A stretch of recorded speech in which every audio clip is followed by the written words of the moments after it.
Friends, welcome to all user cars. ఇవాళ date వచ్చేసి 4వ తారీఖు అండి. ఎలక్షన్ కరెక్ట్ రిజల్ట్ రోజు. ఇవాళ అన్న వాళ్ళకి మనం ఈ వెహికల్ ఏపీ 31EK1019 వెహికల్ వచ్చేసి మనం 2 days బ్యాక్ పెట్టాము. అన్న వాళ్ళు నెల్లూరు అవతల గూడూరు నుంచి వచ్చారు. భానుచంద్ర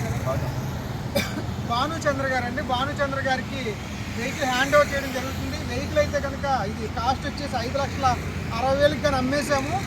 అన్న వాళ్ళు 5,20,000 ఇచ్చారు. 40,000 వచ్చేసి ఇక్కడ ఎస్బీఐలో మనం లోన్ క్లియర్ చేసామండి. ఎస్బీఐలో లోన్ క్లియర్ చేసిన తాలూకా మేనేజర్ తంబేయడం గురించి కొద్దిగా 40,000 అన్న వాళ్ళు ఆపి బండి తీసుకెళ్తున్నారు.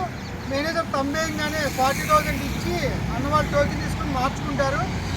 వెహికల్ వచ్చేసి ఇవాళ 4వ తారీఖుతో సేల్ చేయడం జరిగిందండి. వెహికల్ హ్యాండ్ ఓవర్ చేస్తున్నాం అన్న వాళ్ళకి. మొత్తం చెక్ చేసుకున్నారన్న? వెహికల్ అంతా బాగానే ఉందా?